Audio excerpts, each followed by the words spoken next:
I'm very glad that we also have someone here whom I would like to mention, particularly mention, because this all is actually a very much a private initiative supported by an Austrian NGO who has been engaged in Afghanistan over the past 40 years already.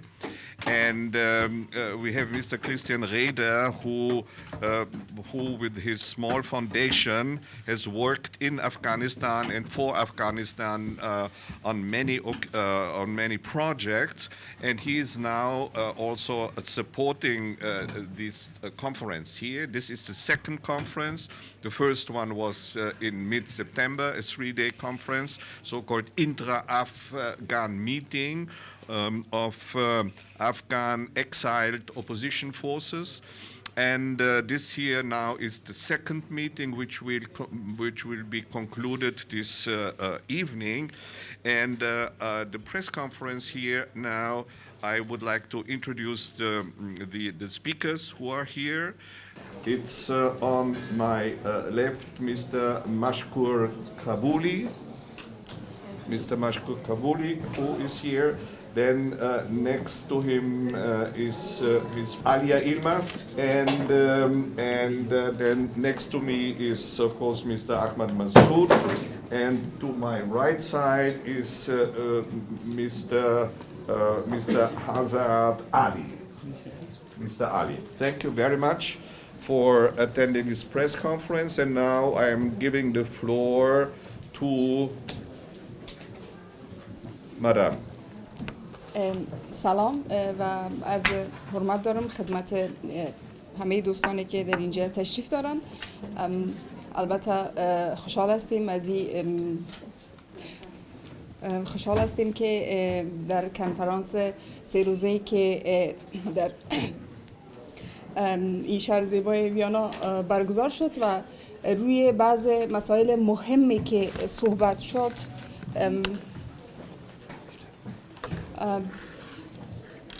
تشکر. مسائل مهمی که در این جلسه صحبت شد البته یکی از اشدی‌ترین ضرورت جامعه امروز افغانستان است. همگی خبر دارند که وضعیت به شدت در افغانستان به یک کریز بشری تبدیل شده. به این خاطر ضرورت برای بود که این جلسه دایر شود و ما خوشحال هستیم که امروز در خدمت شما در این کنفرانس هستیم. I would like to hello. You have to speak up. Sure. I would like to extend my greetings and extend my gratitude to everyone who is here today.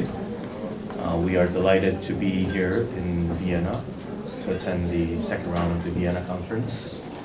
We believe such a conference and platform is a necessity for Afghanistan's future. البته در قدم اول این حرکات کلکتیفی که امروز در درون و بیرون از افغانستان صورت میگیره و یک انسجام جدی ضرورت داره و این کلکتیفی را که ایجاد شده در همچون جلسات میدانیم که تبادل افکار، تبادل نظریات بسیار زیاد اهمیت داره و گرد هم آمدن ها این فرصت برای ما مهیا میسازه تا روی از این مسائلی که امروز اهمیت حیاتی برای افغانستانی ها در بیرون و داخل افغانستان داره صحبت شود. It is very much significant and important for us to come together today, and the most important thing that we've been doing, the most important matter, is the exchange of views between the people of Afghanistan over our country's future.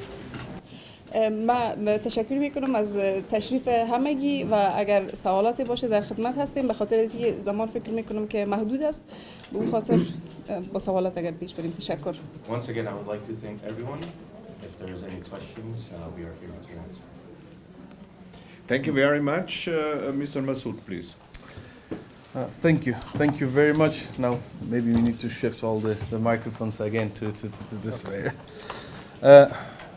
Bismillah ar-Rahman ar-Rahim. First and foremost, I would like to thank the people of Austria, the Forum, Bruna Kreisky, and also the Institute for allowing and also for hosting such important initiative, which is trying to find a path, to trying to find a roadmap to future of Afghanistan, to Afghanistan that the people of Afghanistan truly deserve and they want. And also I'd like to pass my utmost greetings to all of you for being here. And as my colleagues, they mentioned, it's very important to exchange views, to talk about the possibility of working together for finding a solution for future. It is the second round of talk. In the first round of talks, we had a very intense talking with very good results and declaration. And the second round, it was much better. Now there's a much more cohesive team with clarity and with clear vision and determination that we came up with a good roadmap for the future, that I hope that in near future we will be able to release much better and sweeter news to the people of Afghanistan and to the world. Also, I'm ready for any question and answers, and of course the floor is yours. Thank you very much. Thank you very much, Mr. Massoud. Before we open the floor, I would like to ask Mr. Kabuli to speak. Im Namen Allah, ich bedanke mich zum Erst von unserer Regierung Österreich und ich bedanke mich im Namen unserer afghanischen Volk von AD Foundation, unserer Botschaft in Vienna und Bruno Risky Haus und an alle. روند ویانا در وهله نخست بستر ظهور و نمایانگر ظهور خرد جمعی جامعه افغانستان است. در این بستر یک تلاشی ایجاد شده است، تلاشی ظهور کرده برای پیدا کردن نقشه راه که این نقشه راه برخواسته از عقلانیت انتقادی نخبگان عملگرای افغانستان است. I would like to thank everyone for participating in today's presser, and it is a delight to be here, to be part of the Vienna process and the second round of the Vienna process. We are here based on our conventional wisdom to move forward in Afghanistan and to find a roadmap for the future of the country and viable solutions. این نقشه راه مخرج مشترکی خواهد بود برای حرکت سیاسی آگاهانه، واقع‌بینانه و عملی برای ملت افغانستان، برای عبور از بحران‌های مختلفی که افغانستان با او مواجه شده. به ویژه یکی از بحران‌ها بحران حاکمیت آپارتاید و مسکرای طالبان بر سرنوشت ملت افغانستان. We are here to discuss the roadmap, a roadmap that brings understanding, a roadmap that is viable in Afghanistan, a roadmap and a solution that can end this crisis, especially this apartheid that exists in Afghanistan. در این روند صداهای متنوعی شنیده شد، طرح‌های مختلفی برای عبور از بحران عرضه شد و در این روند نماینده‌هایی از تمام واقعیت‌های افغانستان، از زنان پیشرو و مترقی، مجاهدین و مقاومتگران، روشنفکران و نخبگان علمی و از مذاهب رسمی افغانستان، شیعیان، اهل سنت، اقوام مختلف افغانستان، هزاره‌ها، تاجیک‌ها، پشتون‌ها، ازبک‌ها، قزلباش‌ها، سادات و دیوان سالاران و کارگزاران موفق دوره جمهوریت همه در این اجلاس، در این روند، در این پروسس حضور داشتند تا بتونن این نقشه راه را بر ملت افغانستان و بر جامعه جهانی عرضه کنند. تشکر. We are here today. We represent diverse views. We represent Afghanistan's diversity. There's people from different backgrounds across the spectrum, former government officials, opposition figures, and people from different ethnic groups, Pashtuns, Tajiks, Hazaras, and Uzbeks, to discuss Afghanistan's future in the second round of the Vienna process. Thank you very much. I would like now to ask Mr. Ali Hazar.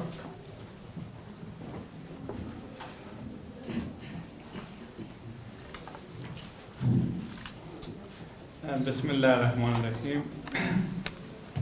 ما بسیار خوشحال هستیم که امروز در ویانا مشکلاتی که در افغانستان آمده، شما می‌دانید که نصف ملت افغانستان زیر چتر طالبان در افغانستان مثل یک اسیر زندگی می‌کنند. بسیار در افغانا از کشور مهاجر شدند. ما که امروز اینجا در جلسه ویانا که 3 روز شد آمدیم، خاطر برنامه‌ای که آینده یک برنامه خاطر نجات افغانستان که فعلی در افغانستان پیش آمدن مردم خودش سرگردان هستند. امیدوار هستیم که کل افغانای بزرگای کشور این صدا دوام پیدا بکنه تا بتانیم که افغانستان کشور خود از این حالات باید نجات بدیم. I would like to thank everyone who's here today. We are here today because of the bleak situation in Afghanistan, especially more than 50% of the country being oppressed and facing oppression, and at the same time to gather and to find ways and solutions to save our dear country, Afghanistan. امی حالات که ما که امروز در جلسه وین آمدیم از نمایندگی شورای عالی نجات افغانستان از انقره صحبت میکنیم. البته وضعیت که امروز در افغانستان داریم شرایط بسیار سختی است. هیچ شرایط پیلی بسیار یک مشکلی هست که کل افغانا کشور ما و شما تقریبا 6 میلیون افغانا در ایران مهاجر هستند، دیگهش در پاکستان، دیگهش در دنیای جه، تا بتانیم که ما و شما کلگی مشترک کل افغانایی که بزرگای افغاناست کشور افغانستان هستند تا بتانیم که از این حالات باید این جلسه باید پیش بتانیم ببریم تا که این حالات نجات پیدا کنیم. I am here as a representative of the National Council of Resistance for the Salvation of Afghanistan, based in Turkey.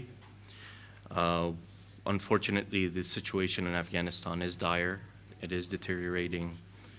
Today, we have millions of refugees in dire situation in Iran and Pakistan and all over the world. It is a necessity to find the right path and solution for our country. Thank you. Thank you very much, Mr. Ali. And now, before I open the floor, I would like to ask for questions. I would like to ask you to identify yourself and also the medium that you are representing. So the floor is open. Please, go ahead. Matthias Röder, German Press Agency. You spoke about the roadmap and what is the progress you have made in terms of details of this roadmap? Is the unity getting better in the resistance, or what is the progress you have made? It's German newspapers? Yes. Yeah. Okay. German.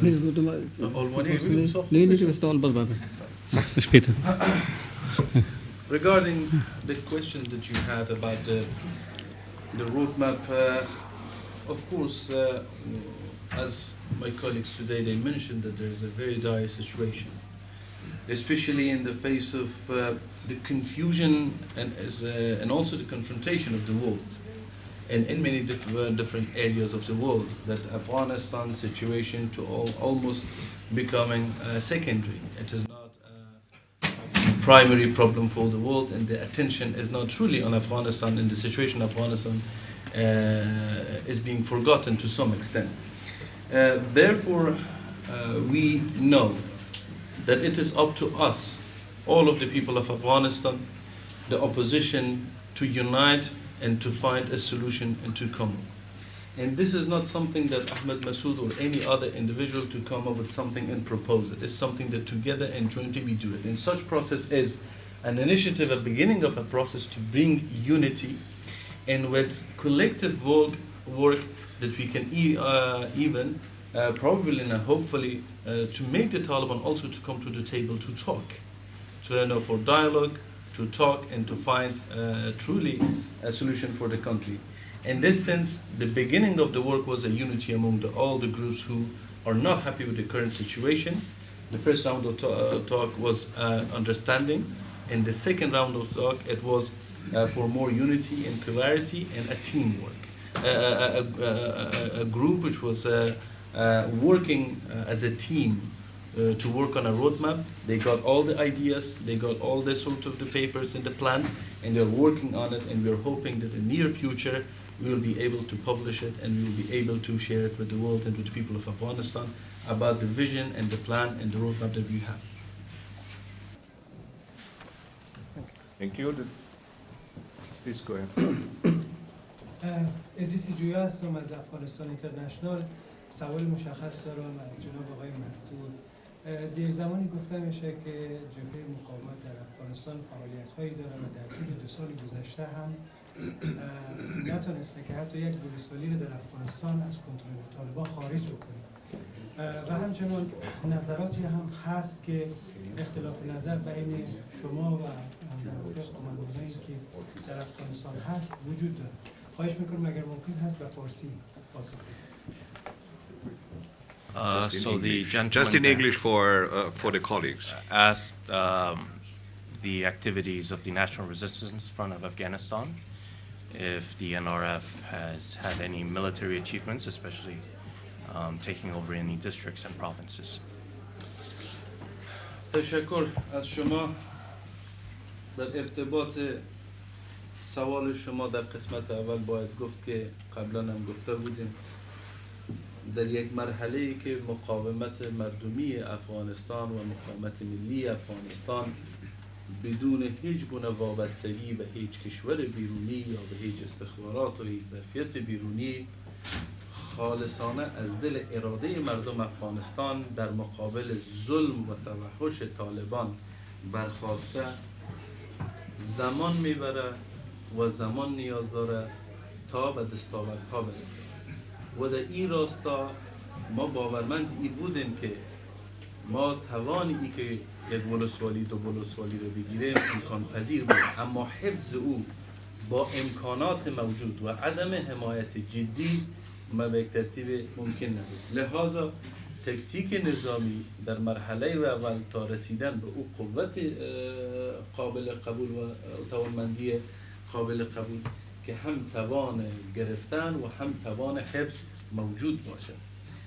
شما شاهد این بودین که در طول 2 سال گذشته برخلاف آنچه که ادعاها میشد، در قدم اول ادعا امی بود که جبهه وجود نداره، طالبان ما را جبهات فیسبوکی و رسانه‌ای میگفتن، جبهات فلان و بهندان میگفتن، یک عده بر نفس موجودیت جبهه و نیروهای مقاومتگر اونا کاملا به یک ترتیب شک و شبهه داشتن. بسیار از اهل رسانه میگفت که ولی شاید وجود نداشته باشه، اما شما شاهد بودین که در تمام اون مدت ما نیامدیم بگیم نه ما هستیم، ما منتظر زمانش بودیم و ثابت شد که نه تنها جبهه موجود است بلکه جبهه قوی هم موجود است که طالب را وادار به لشکرکشی بالاتر از 20,000 نیرو در یک جغرافیای محدود به نام خوست و اندراب و بدخشان و پنجشیر و نقاط کرد. عین القیاسی که در او زمان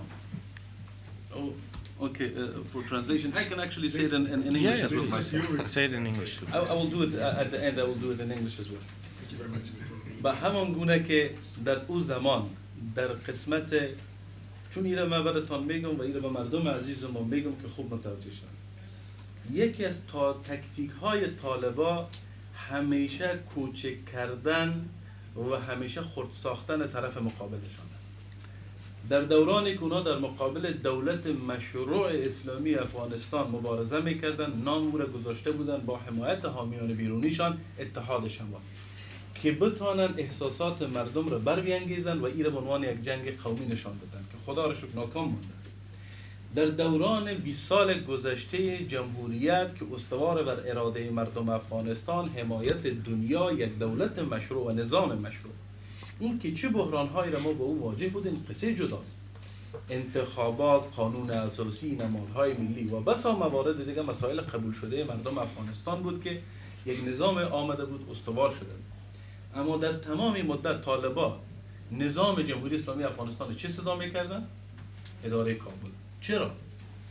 اما به انگلیسی داون پلینگ میگن.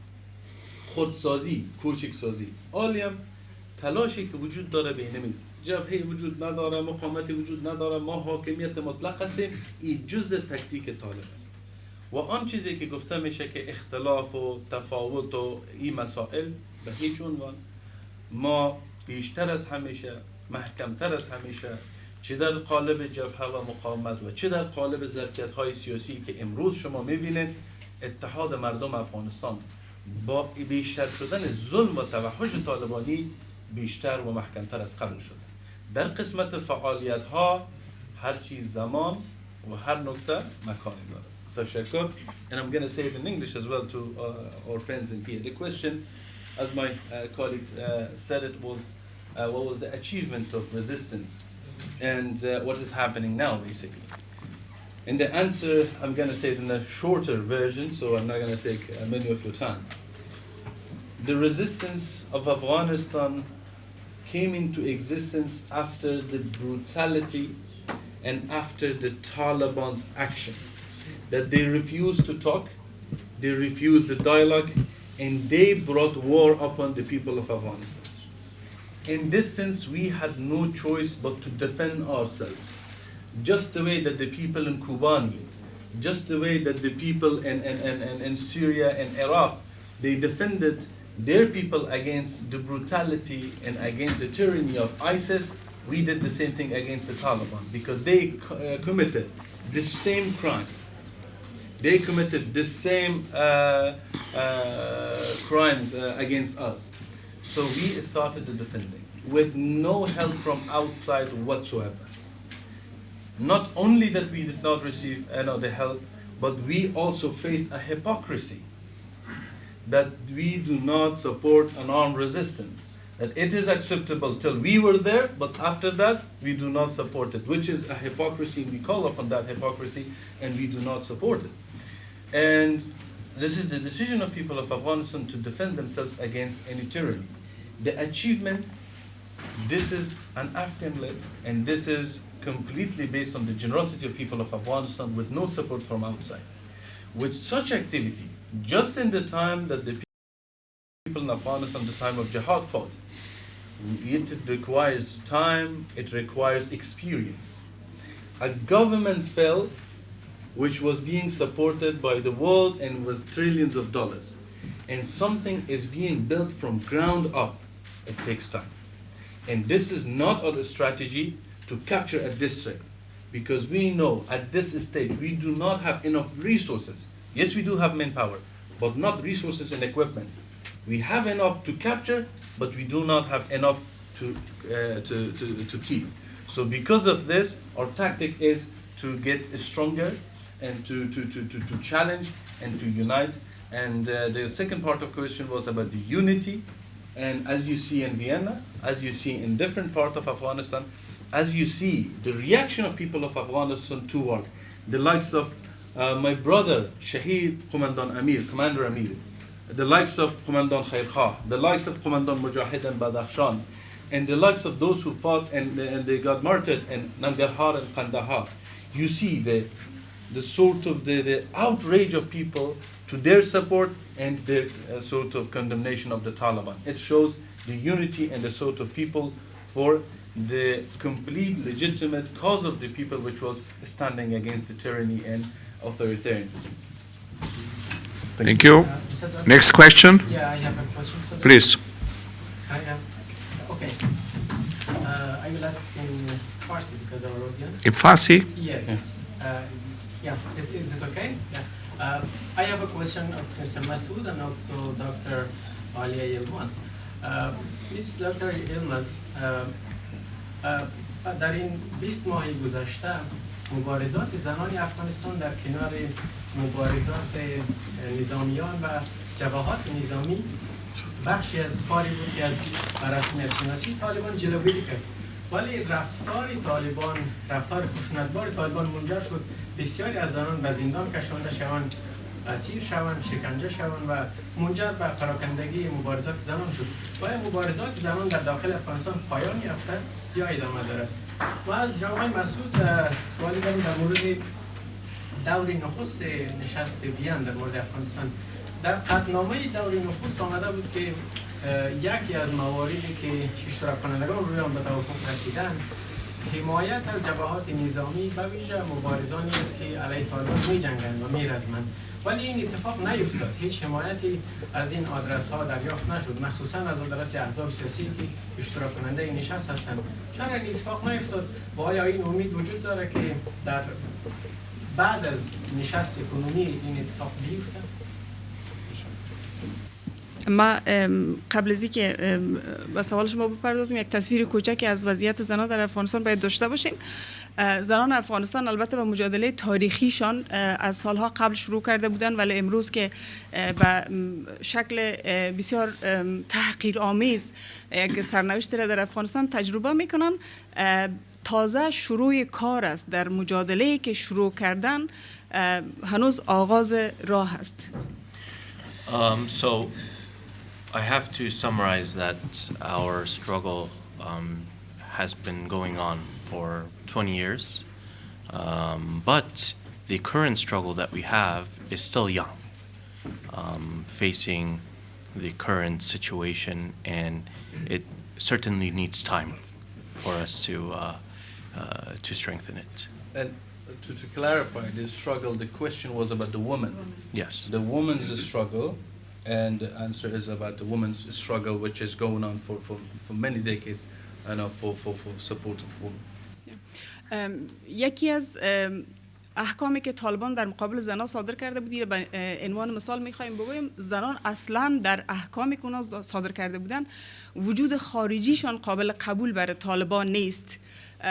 به عنوان مثال یکی از احکامشان امی بود که وقتی زنان یک جرم را مرتکب میشن محرمشان قابل جزا هست.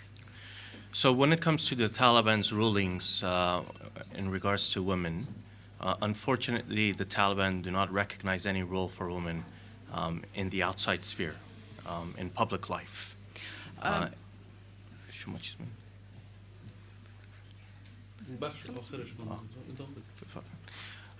Public life, and unfortunately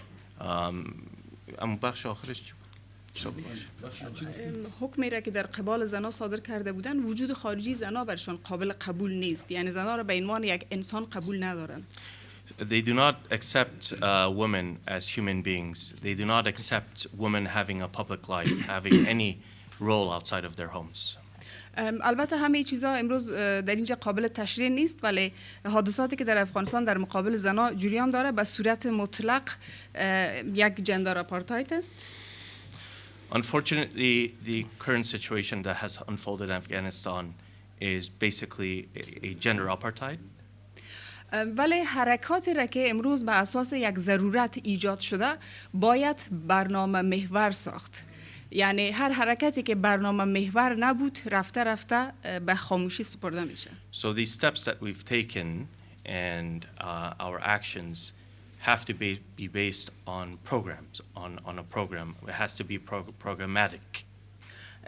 البته این حرکات با اهداف استراتژیک در صورت امکان کار روی یک مانیفست سیاسی در ساحه زنان قابلیت استمرار را داره. And for us to continue these steps and these actions strategically, it will need the women's resistance will need a manifesto of itself. زنان افغانستان امروز در سطح بین المللی میدانین که به صورت که لازم هست حمایت نمیشن. مثلا نمونه آخرش و نمونه بارزش را شما در می پروسه دوحه که در هفته آینده قرار است برگزار شود میبینین. زنان افغانستان حق دارند در سرنوشتی که برای خودشان تعیین میشه صاحب سخن باشن و در اینجا برشان باید وقت داده شود در مورد سرنوشتی که بعد از اونا چیده شده تصمیم بگیرن.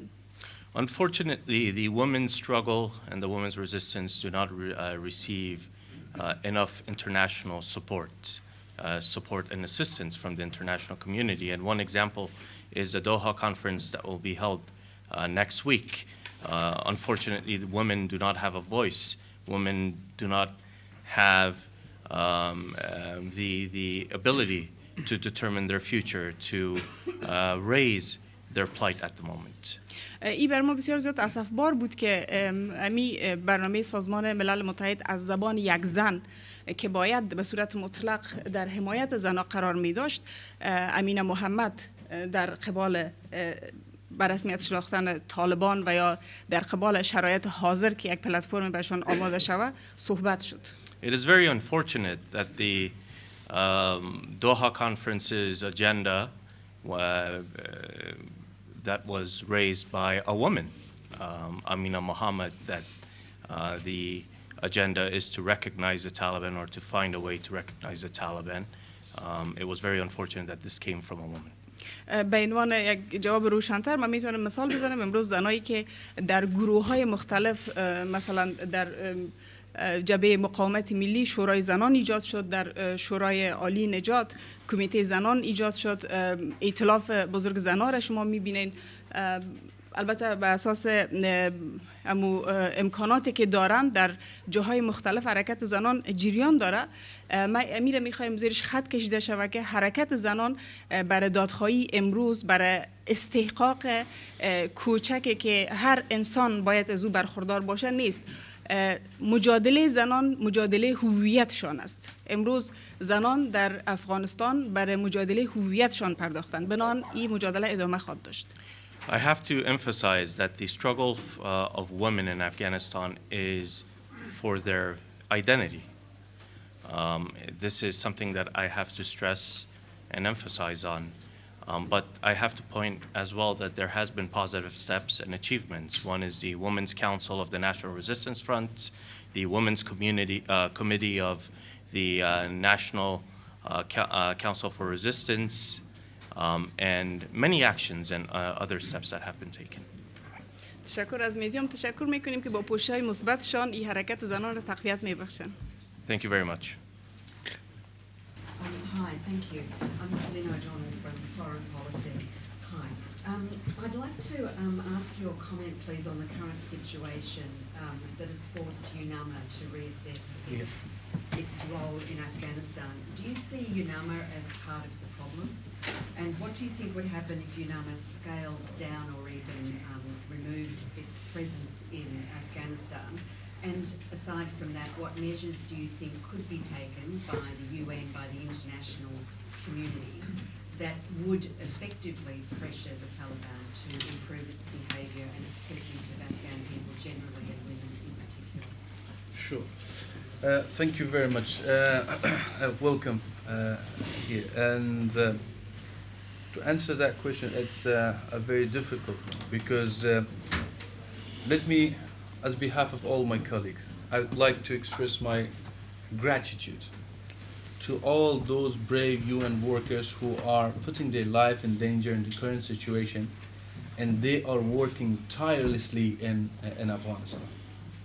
As an instant, I'm saying to all of you to understand the bravery of such people, that for example in Ghor, when they went to talk to the governor of Ghor, that you are stealing the aid which UN is providing, stop it. The governor of Ghor turns to them and says, I will murder and terrorize every single of you UN workers here, and then even if the Amir is going to kill me, I don't care.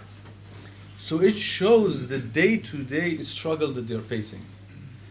However, I know this is a very difficult situation, But unfortunately, we all must address this, that this is not the fault of people of Afghanistan. We were left behind. We were being betrayed. Because the people of Afghanistan in here in conference today, very clearly and vividly, the members they mentioned, the people of Afghanistan did not fail democracy. They went and they voted, they stood for the values, the women, they raised their voice, and we had achievements in the past 20 years, which sometimes we overlook. But unfortunately, because of the political decisions, everything was being lost.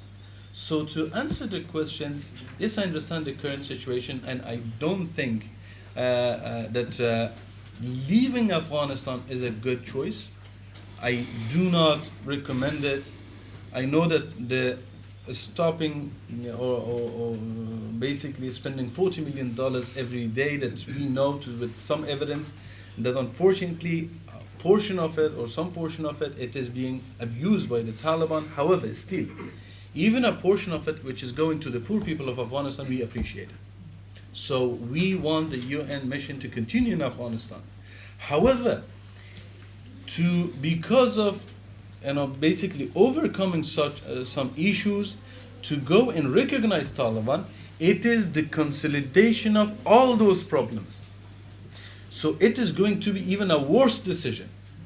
So therefore, our request and our belief is that the UN should continue their mission despite all the hardship, and all of those freedom fighters, all those political opposition, all those people from Afghanistan, we are willing to participate and help in any way or by any means to facilitate and ease the work of the UN. However, the recognition or even thinking about such initiative, it is going to be a nail to the coffin of the people of Afghanistan, the freedom, the democracy.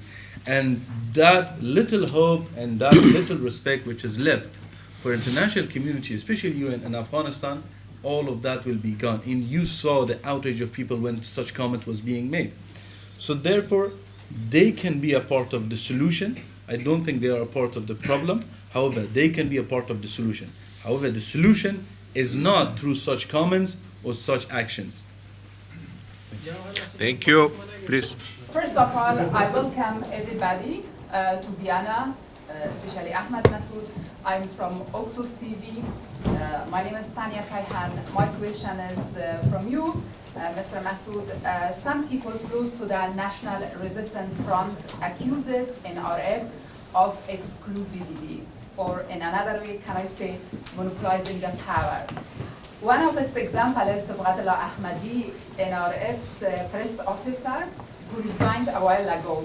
My question to you is, how can the resistance front can gain the support of a lot of people in this field and fight against the Taliban?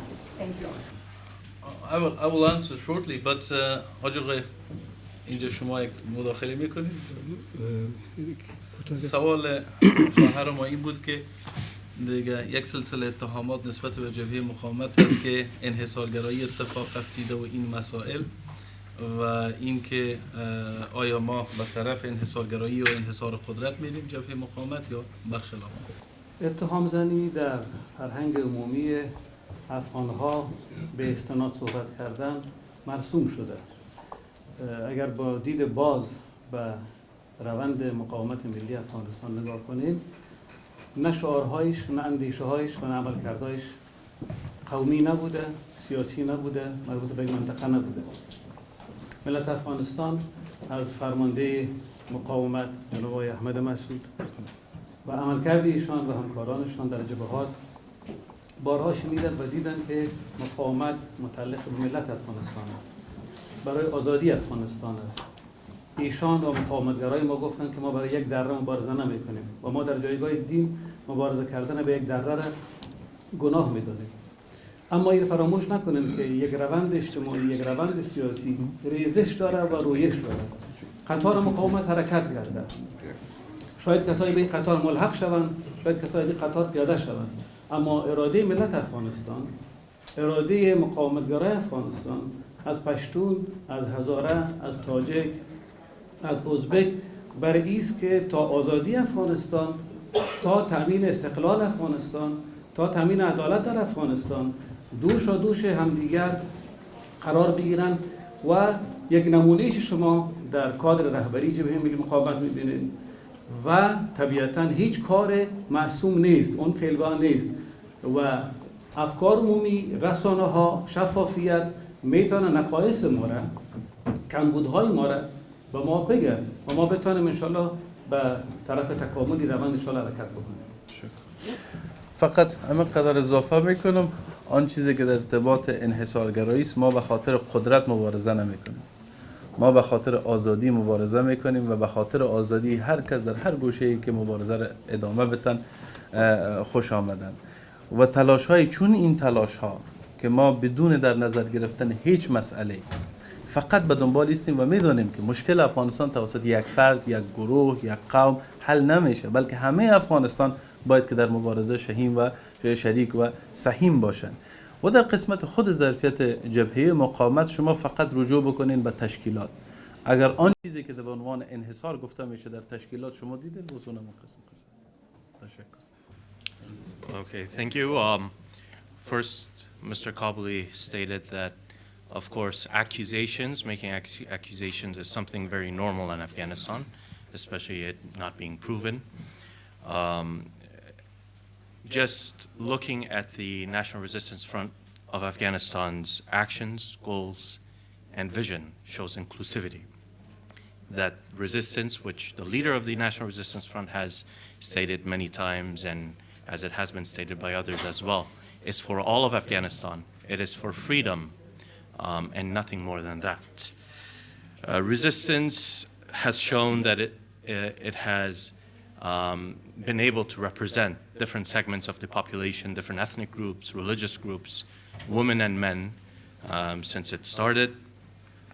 And Mr. Massoud also clarified that just looking and analyzing the NRF's overall structure, one can certainly see inclusivity and representation from all groups. Okay, Mr. Ali Ahmad. My question is about the roadmap. What have you foreseen, or what the Vienna conference has foreseen of the role of the regional countries, and especially the formation of the new alliances of Iran and Saudi Arabia, and also the other regional countries that are getting closer to the Taliban? So if you could elaborate on the role of the regional countries in your roadmap, and have you attempted to engage with the regional countries? And in Europe, I know Austria has taken the first step to convene this conference. Some bigger countries in EU, like for example Germany, what do you expect that they should do to help you and to unify the opposition to the Taliban? Thank you.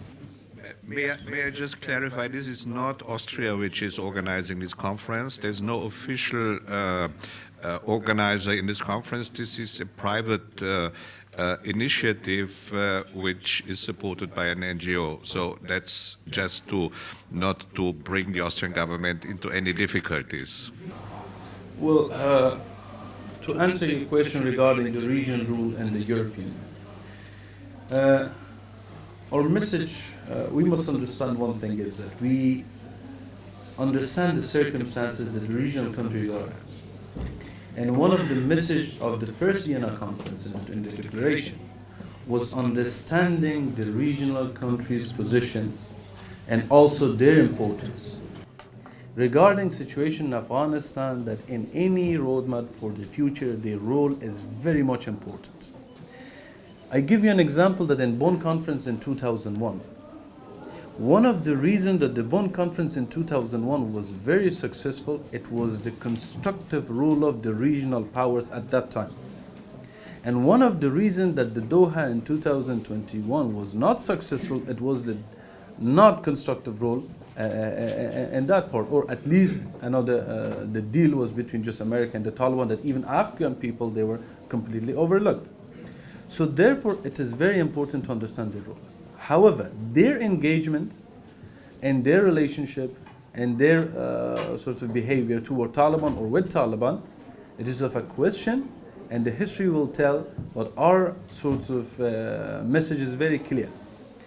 Any engagement with the Taliban, on tactical level, it is understandable because the Taliban are using hostage tactics. They're holding basically the regional terrorist groups as hostage group and using it as a sort of a fear tactic. If you do not engage with me, I will release, for example, your terrorist groups to attack you.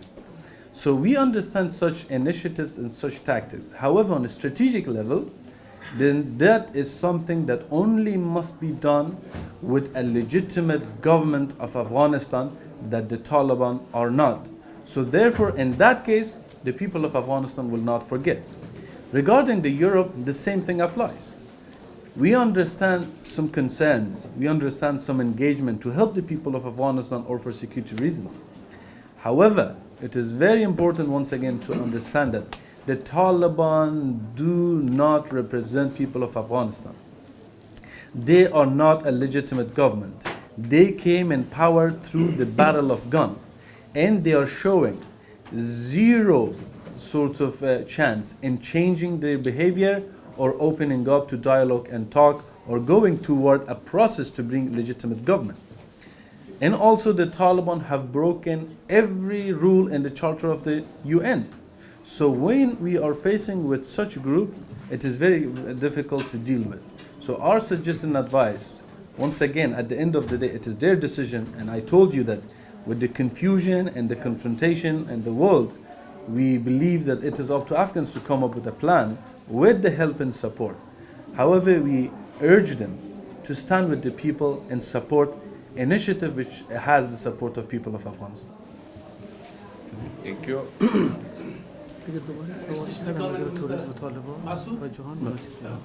سلام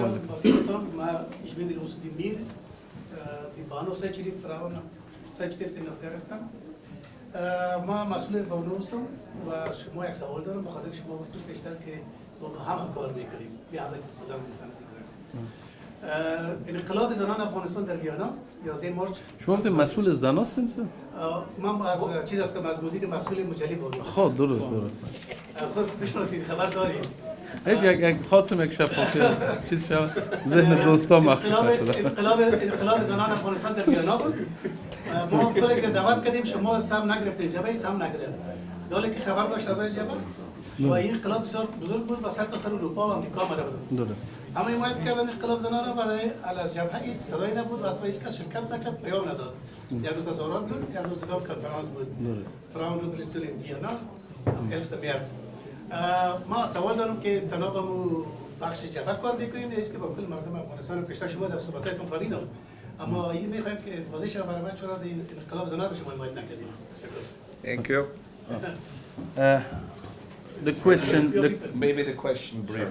So he asked why the NRF did not support and participate in the women's demonstration in Vienna, in March, and what are your views about it, and what is the reason for that? تشکر از سوالتان. اول ما بسیار واضح خدمتتان بگم. متاسفانه ما خبر نبودیم. شاید که اعضای خبر بوده و تقصیر بوده از یکی انتقال بکنه، علل خصوص که ما یک مرحله بازبینی و بازسازی دوباره به یک ترتیب جبهه، برنامه ها، تشکیلات و ساختارها و یک اصلاحات کلان در داخل جبهه هستیم. در اینکه در این راستای پیام به ما نرسیده و تصمیم گرفته نشده، صادقانه در حضور همه ما از شما معذرت میخوایم. ان شاء الله دیگه دفعه اتفاق نمیفته. ما اعلان کردیم بعد 6 ماه کلی خبر داشت. از شما کلشون خبر داشت. اینو ما ان شاء الله دیگه دفعه تکرار با می صراحت و وضاحت. So, okay, please. Very briefly. So his Excellency's explanation was that we were not aware. Unfortunately, we did not receive any message or invitation, and we apologize for that. Okay, then maybe in English. Doktor, meine Frage richtet an Sie. Man kann sich auf die Weltpolitik nicht verlassen. Nehmen wir so an, dass die Taliban anerkannt wird und eines Tages kommt jemand, wird den Botschaft übernehmen. Wie fühlt sich an, wenn die Taliban hier sitzt und abgesehen von ihren Turban und Aussehen, aber mit ihrer Ideologie einmal nach Europa, die werden kommen. Und was denken die europäische Gesellschaft, vor allem österreichische Gesellschaft, dass die Welt einfach sich so umspielt? Also wenn die Frage mich an sich bin ich, I'm here not to answer questions, but I can answer just at my personal opinion. First of all, I believe this meeting here, the first and the second, is a clear indication there are people in Europe like us who want to help those Afghans who feel betrayed by the international community or Europe and the United States in the first place. And secondly, I do not believe that, unlike Norway, we are not going to receive the Taliban as long as these human rights abuses are taking place. That's the simple answer. Sie haben gerade erwähnt, dass diese Veranstaltung wird von einem privaten Institut veranstaltet. Und Sie haben gesagt, dass vielleicht Österreich kommt Probleme. Was ist diese Probleme, falls die österreichische Regierung solche Situationen? I'm not representing the Austrian government, so I'm representing myself and a group which is trying to support those democratic forces assembled here, and therefore we created this venue, so to speak, and this opportunity so that the democratic opposition in exile now can unite and have a base from which it can operate in a democratic way. We are very much in support of a political solution, and this is actually what we're doing here, a neutral ground in Austria as a neutral country in the European Union. Danke. من توضیح میتونم فراموش نکنیم که مبارزه با تروریسم یک رسالت جهانی و انسانی است. ما با غرب، ما با همسایه ها در گذشته تجربه مشترک مبارزه علیه تروریسم و افراطگرایی را داشتیم. فراموش نکنید که ایرانی ها، امریکایی ها، روس ها در ادعایشان بر مبارزه با تروریسم در سوریه و در عراق با هم جنگیدن علیه تروریسم. در مقاومت اول روس ها، ایرانی ها، امریکایی ها و بعضی از کشورهای منطقه در مبارزه علیه تروریسم کنار ملت افغانستان احساس شدند.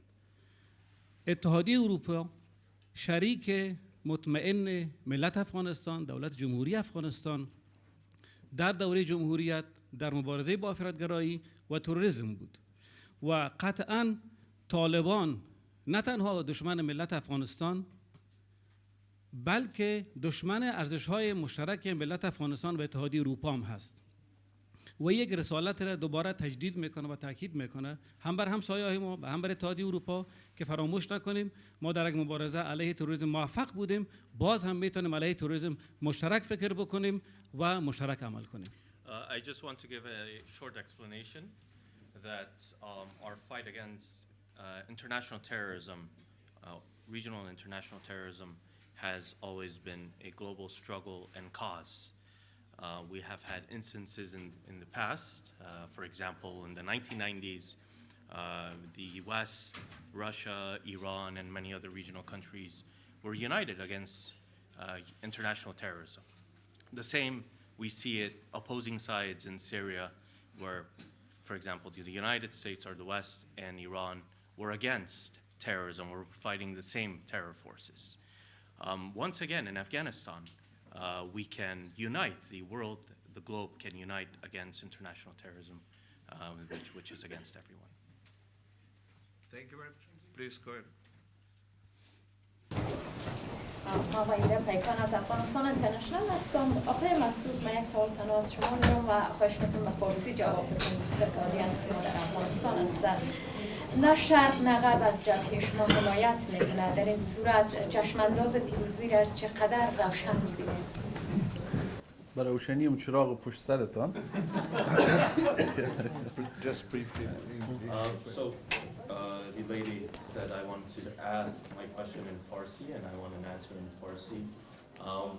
with the current situation where neither the West nor the East is supporting your resistance, how feasible is victory? How possible is victory? در جواب سوال شما باید ایره بگیم که اما لحظه‌ای که تصمیم به این شد که در کنار مردم خود بمانیم، در طول 1.5 سال 2 سال گذشته هیچ منطقه و چه بسا کشورهای تاثیرگذار در قسمت افغانستان چه با اروپا و چه با منطقه نمانده بود که ما صحبت نکنیم و خطر سقوط برشان گوشزد نکنیم. کامل با آگاهی کاملی را میفهمیدیم که نه شرق کمک میکنه نه. دو راه داشتیم: یک زندگی ذلتبار، اسیر و از دست دادن همه ارزش ها، یک جنگ فاجعه بار به خاطر ارزش ها. بسیار انتخاب ساده و این انتخاب در پیش روی مردم خود گذاشته. مردم ما انتخاب کردن به خاطر ارزش ها حتی اگر کوتاه زندگی بکنن. با او خاطر در طول 20 سال گذشته ما مبارزه کردیم، تلاش کردیم، اما اتکای خود را به عنوان یک ملت نسبت بیشتر برده بودیم روی کمک خارجی و اما قدرت آتش تفنگ. اما این بار اتکای خود را مثل دوران جهاد، مثل دوران مقاومت آوردیم پس دوباره به 2 عنصر اصلی که به اون باور داریم: خدا و مردم. تشکر. Could you repeat in English? In English, yeah, sure. The question, my colleague translated it. Before going to the Panjshir Valley as the last place which was still not conquered by the Taliban, to stand against the Taliban, we knew clearly, because I had been traveling before that for the past 2 years prior to the collapse on 15th of August, with the meetings in the West, with the meetings in the region, with the talking to Americans, with the talking to many people near and far, I reached to this conclusion categorically that because of changes in the world politics and changes in the regional games, we are completely alone and abandoned by the region and by the world, and we have nothing. So we had 2 options: a disastrous war but based on principles and values, or a sort of giving up everything and being sort of a prisoner to the Taliban, losing all even those principles. We told our people about these options and we proposed this to them, and the people decided to live, even if it's for the short time, even if it's against all odds, even if it's against with no help from outside, but to live, even if it's short, with principle, than living under the tyranny and under the authoritarian regime of the Taliban and losing all principles and all rights. However, I need to emphasize that at the beginning we tried every way to talk and speak with the Taliban.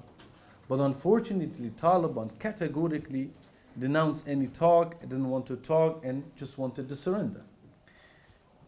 And we always, in the past 20 years, we relied more on the external sort of elements, what the world would do, and also what, do not worry, it's just the supporter of the conference and the people, the voices that you may hear. And so it is the element of the external support from outside world, and also to the firepower. But we forgot that the people of Afghanistan, before that, in the first resistance, and also and during the time of jihad, they were in exactly the same situation as we have been. But they had to support God and the people of Afghanistan. Yes, we are alone, but we are relying on our God, the Creator, and also we are relying on our people. Thank you. Please. Kiko Messler, French news agency AFP. I have two. AFP? AFP, yes. I have two quick questions. Like one, what is your assessment of the news that broke overnight that allegedly Taliban forces have killed the ISIS mastermind behind the Kabul bombing in 2021? What is your assessment of that? Is it going to be? Does it change anything, or does it legitimize them more even? That is the first question. The second question is, what do you expect to come out from the Doha conference that is going to be convened next week? Sure. Thank you. The second part of question, I would like to ask my colleague Dr. Saib Ilmaz to answer. The first part, completely tactical. Why now? Just the way unfortunately in the world scene, the killing of Osama bin Laden, the killing of al-Baghdadi, the killing of Ayman al-Zawahiri is to some extent, of course it was a security concern. At the same time, it was a very good thing as a campaign strategy. This is the same thing, that just showing, oh, we killed the mastermind. Who knows who was the mastermind, right? First. And second thing is that both have the same ideology. They say we killed the ISKP, we say we killed the ISIS. I ask all of you, this is a challenge. What activity the Taliban do not do that the ISIS does, which makes ISIS more extremist than the Taliban? The Taliban at this stage, they're just proposing themselves, showing themselves to be sort of like, working and operating only within the border of Afghanistan. ISIS is saying, no, we want to take it further. That is the only difference. And just because the ISIS is wanting to bring it to you, to others, it is not acceptable. It is good to fight against them. But when the others are doing the same activities and behavior to my people, it is acceptable? So no, that's just tactical. That is just the way they announced, for example, last year, a fatwa by their Amir against the cultivation and the grow of opium. It only didn't help, but it actually produced it much more and make it more systematic. And it created a much worse situation. It is again the same tactic. It's a tactic to change the opinion of the world. It is a tactic to basically to have some impact on the Doha, which I hope not, because ISIS and the Taliban behavior, tactic, mentality, unfortunately are identical. It's two sides of one coin. Thank you. Please, اون قسمی که میدانین امروز کریز افغانستان را اگر بخوایم مطالعه بکنیم در سه بود. یکی مسئله داخلی خود افغانستان است، یکی مسئله منطقوی و در بود کشورهای بزرگ، قدرت‌های بزرگ. باید به مطالعه بگیریم. If we study the history of Afghanistan, we will certainly ascertain that it's a domestic problem. At the same time, it has its global and regional dimensions. در بود داخلی هرج و مرجی که امروز در داخل افغانستان وجود داره، همگی شاهد از او است. افغانستان امروز تنها کشوری است که قانون اساسی نداره، یک نظام نداره و او خاطر کریزی که در داخل افغانستان جریان داره همه کشورهایی که در دور برش است و کشورهای جهان را حتی متاثر می‌سازه. Domestically, as you may see, Afghanistan might be the only country that lacks a set of laws and rules. It lacks a constitution, and of course, this will have its negative impact on neighboring countries as well. ما میتونیم از مسئله قاچاق، از مسئله تروری که پیشتر بحث شد، از مسئله خب کوچی که امروز به یک کریز مطلق هم در بین خود افغانستانیا و هم در کشورهای دور و بر مبدل شده به یک کریز صحبت بکنیم. And as you may see, whether it's the drug trafficking, whether it's terrorism, and many other problems, we have to take all of this into consideration.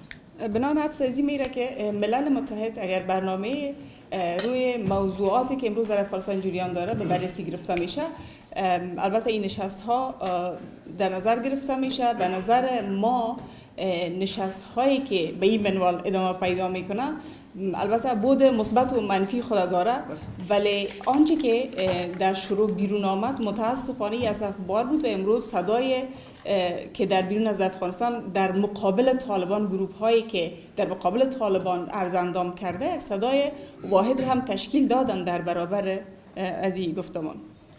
Such meetings and gatherings might have its pros and cons that we can analyze, but having a joint voice, having a common voice against the Taliban is the biggest achievement that we've had today. البته نسل امروز به اندازه روشن شدن و از تجربیات گذشته خود آموختن، صدا بلند میکنن.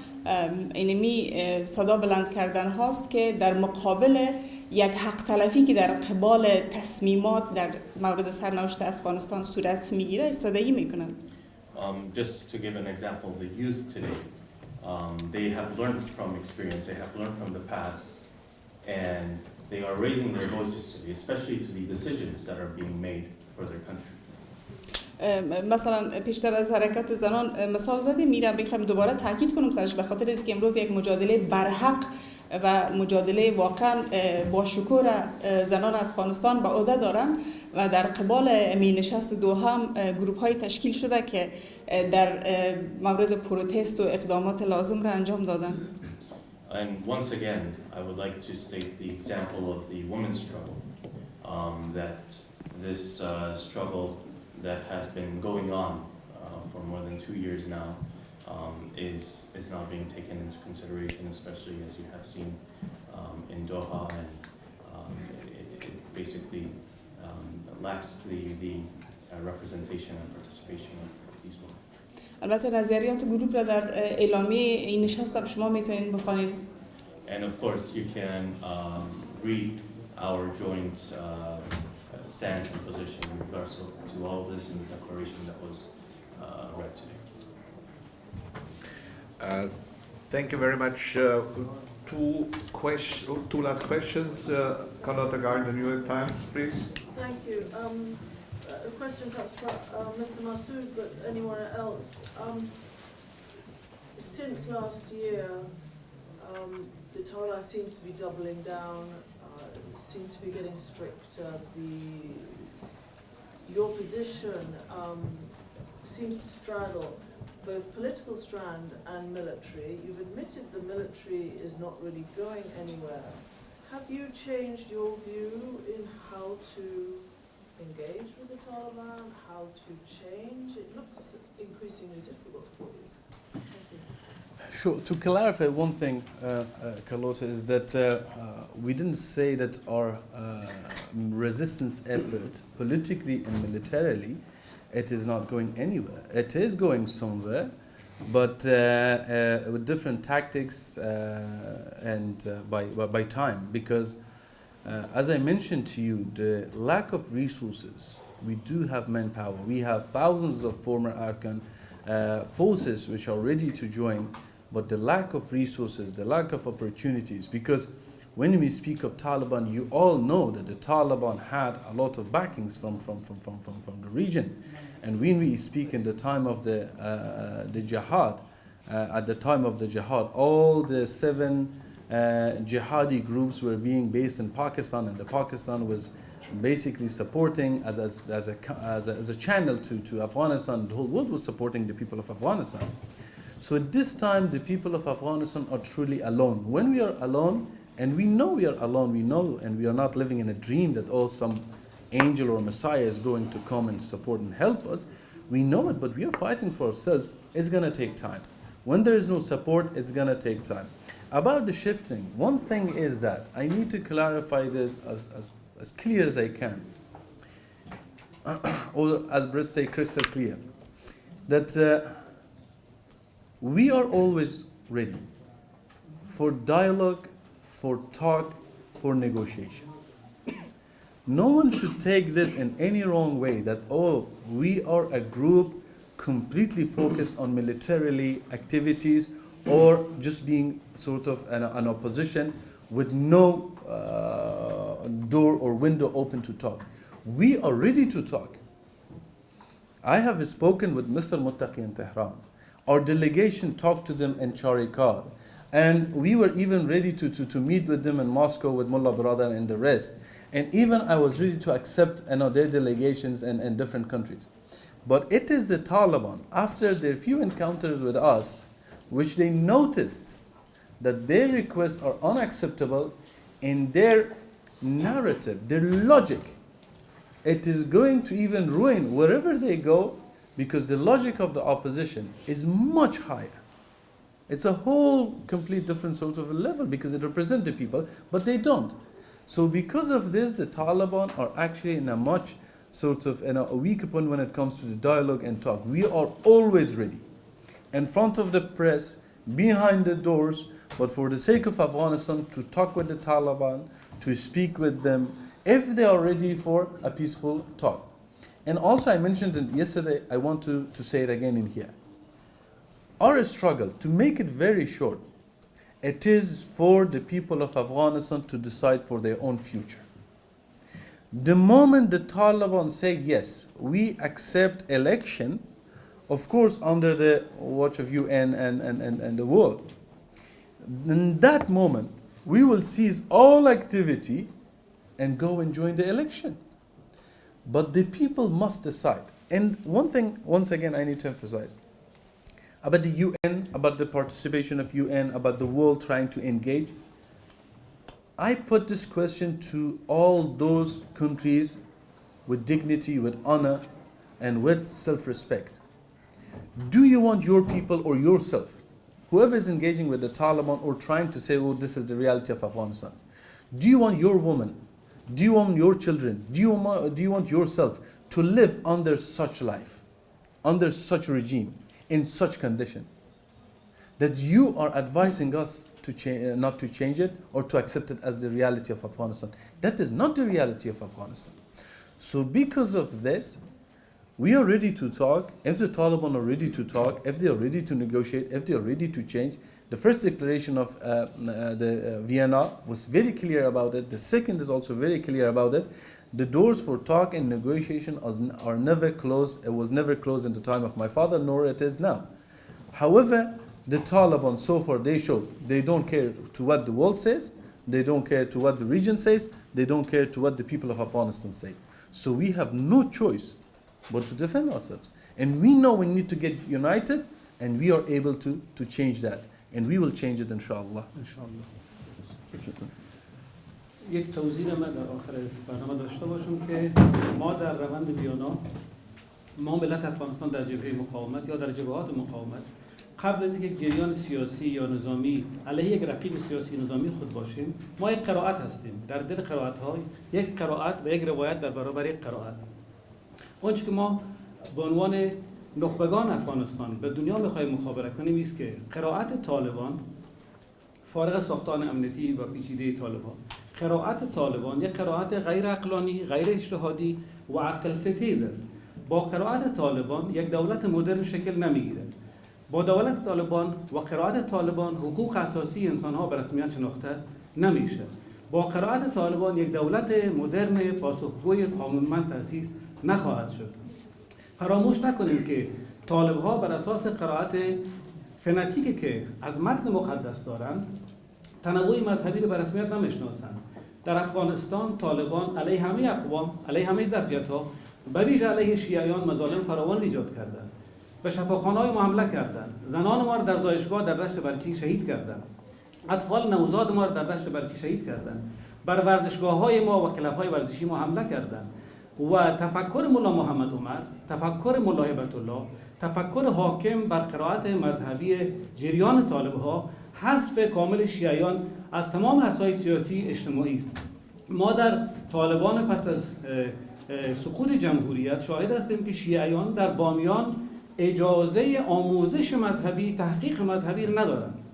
به او حداقل ها هم که وعده کرده بودند اینا عمل نکردند. ولذا ما از جهان میخواهیم که از قرائتی که از اون یک دولت مدرن تأسیس نمیشه، یک دولت مسئول و پاسخگو به وجود نمیه، و تا زمانی که طالب از این قرائت دست نکشه. بله مبارها گفتیم وقتی طالب از این قرائت دست کشید، با دیگه طالب نمیمونه، یک شهروند معمولی مثل ما میشه ما در جبهه مقاومت ملی افغانستان، ما در روند ویانا، ما در عنوان مخالفان طالب‌ها معتقد هستیم که متنی را، قرائتی را از اسلام به رسمیت می‌شناسیم که حقوق شهروندی و اساسی انسان معاصر را به رسمیت بشناسه و قانون اساسی تنظیم بکنه که با حقوق اساسی شهروندها، هندو، مسلمان، مسیحی، یهودی تضاد نداشته باشه و یک دولت مسئول پاسخگوی را در کابل تأسیس کنه. تشکر.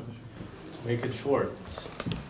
We in the Vienna conference, we in the NRF and other opposition groups that have gathered today, we have our own doctrine. However, the irrational doctrine that the Taliban have will not result into a legitimate government, into a accountable government.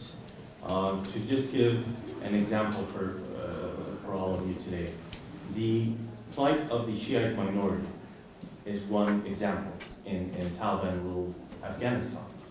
The Shiites basically have no rights. They cannot teach or learn their jurisprudence and other teachings, whether it's in schools or other places.